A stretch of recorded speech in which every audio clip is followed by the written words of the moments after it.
부산 안순교의 오늘의 밥 시간입니다. 4월 16일 수요일, 오늘의 밥은 누가복음 22장 54절로 71절 말씀입니다.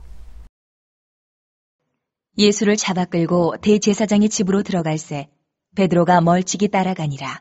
사람들이 뜰 가운데 불을 피우고 함께 앉았는지라. 베드로도 그 가운데 앉았더니 한 여종이 베드로의 불빛을 향하여 앉은 것을 보고 주목하여 이르되 이 사람도 그와 함께 있었느니라 하니 베드로가 부인하여 이르되 이 여자여, 내가 그를 알지 못하노라 하더라. 조금 후에 다른 사람이 보고 이르되 너도 그 도당이라 하거늘 베드로가 이르되 이 사람아, 나는 아니로라 하더라. 1시간쯤 있다가 또 한 사람이 장담하여 이르되 이는 갈릴리 사람이니 참으로 그와 함께 있었느니라. 베드로가 이르되 이 사람아, 나는 네가 하는 말을 알지 못하노라. 고 아직 말하고 있을 때에 닭이 곧 울더라. 주께서 돌이켜 베드로를 보시니 베드로가 주의 말씀 곧 오늘 닭 울기 전에 내가 3번 나를 부인하리라 하심이 생각나서 밖에 나가서 심히 통곡하니라. 지키는 사람들이 예수를 희롱하고 때리며 그의 눈을 가리고 물어 이르되 선지자 노릇하라. 너를 친 자가 누구냐 하고 이외에도 많은 말로 유혹하더라. 날이 새매 백성의 장로들 곧 대제사장들과 서기관들이 모여서 예수를 그 공회로 끌어들여 이르되 내가 그리스도이거든 우리에게 말하라. 대답하시되 내가 말할지라도 너희가 믿지 아니할 것이요 내가 물어도 너희가 대답하지 아니할 것이니라. 그러나 이제부터는 인자가 하나님의 권능의 우편에 앉아 있으리라 하시니 다 이르되 그러면 내가 하나님의 아들이냐? 대답하시되 너희들이 내가 그라고 말하고 있느니라. 그들이 이르되 어찌 더 증거를 요구하리오? 우리가 친히 그 입에서 들었노라 하더라. 고난주간 수요일 아침입니다. 예수님께서 감림산에서 땀방울이 핏방울처럼 떨어지도록 기도하신 후에 가룟 유다의 입맞춤으로 체포되시고 오늘 본문에서 예수님의 신문이 시작되고 베드로는 예수님을 부인하게 됩니다. 먼저 베드로의 부인입니다. 예수님께서 예언하신 대로 닭이 울기 전에 베드로가 예수님을 부인합니다. 한 번은 이름 모를 한 여종이 베드로를 지목하자 베드로가 모른다고, 또 두 번은 역시 이름 모를 어떤 사람이 베드로를 지목하자 역시 베드로가 모른다고 부인합니다. 그리고 닭이 울고 베드로는 예수님의 예언이 기억나서 심히 통곡하게 됩니다. 베드로는 대제사장도 아니고 총독도 아니고 이름도 모를 그 누구 앞에서 주님을 부인합니다. 당시의 여인은 사람 취급도 안 했는데 보통 여인도 아니고 신분이 천했던 여종 앞에서조차 자신의 양심을 팔고 주님을 부인하는 베드로의 모습에서 연약한 인간의 모습을 느낍니다. 그래도 예수님의 예언이 생각났는지 닭이 울자 밖에 나가서 자신의 모습을 생각하고 예수님을 생각하면서 통곡하는 모습에서 연민의 정을 느끼게 됩니다. 그러나 자신의 죄를 뉘우치고 죽음을 선택하는 가룟 유다가 베드로보다 더 양심적인 것이 아닌가라는 생각도 해봅니다. 그렇지 않습니까? 제자들 모두 주님을 부인하는 입장인데 그래도 제일 반성하는 제자가 가룟 유다 아닙니까?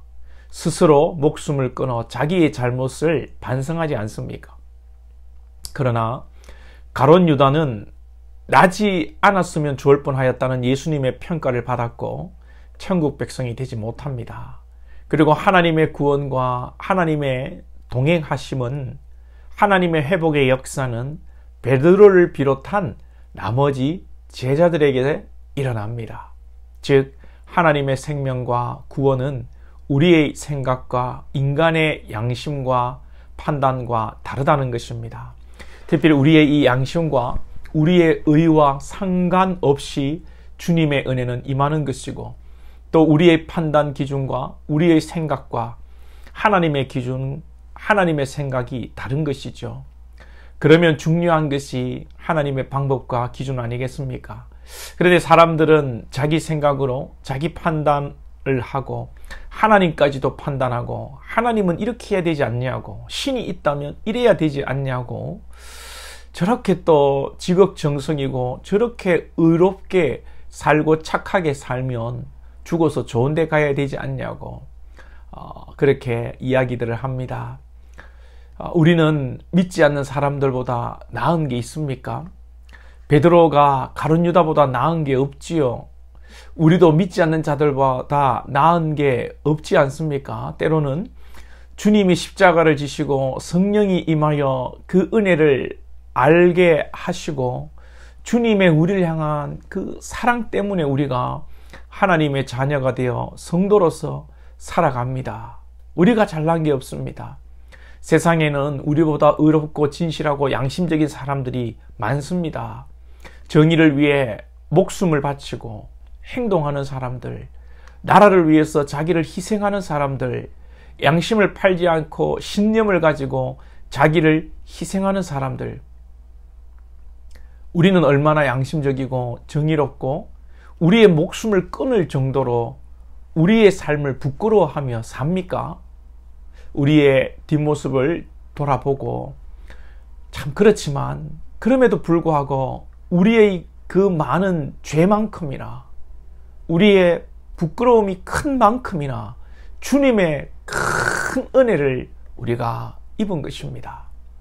하나님이 저와 여러분을 이처럼 사랑하십니다. 오늘 주님은 우리를 사랑하시기에 죽으시기 위해서 힘을 쓰지 않으십니다. 예수님을 지키는 자들이 본문에서 예수님을 조롱합니다. 예수님의 눈을 가리고 때리면서 하는 말이 선지자 노릇을 하라는 것입니다. 이 말은 우리가 눈을 가리고 때리는데 누가 때렸는지 맞추라는 것입니다. 선지자가, 메시아가 그것도 못하냐? 조롱하는 것입니다. 예수님은 얼마든지 천군 천사를 동원하시고 불을 명하여 이들을 불살라 버릴 수도 있으시지만 예수님은 능력을 행하지 않으시고 계속되는 신문과 재판에서 피하지 않으시고 당신의 하나님을 이미 되심을 드러내시면서 인간에 의해 신성모독죄를 받고 십자가를 지시기 위해서 자신을 내어주십니다. 주님은 우리를 이렇게 사랑하시어 십자가에 당신을 내어주시고 살을 찢어 피 흘리셨습니다. 여러분들도 잘 아시는 짐 엘리엇 선교사 이야기가 생각이 납니다.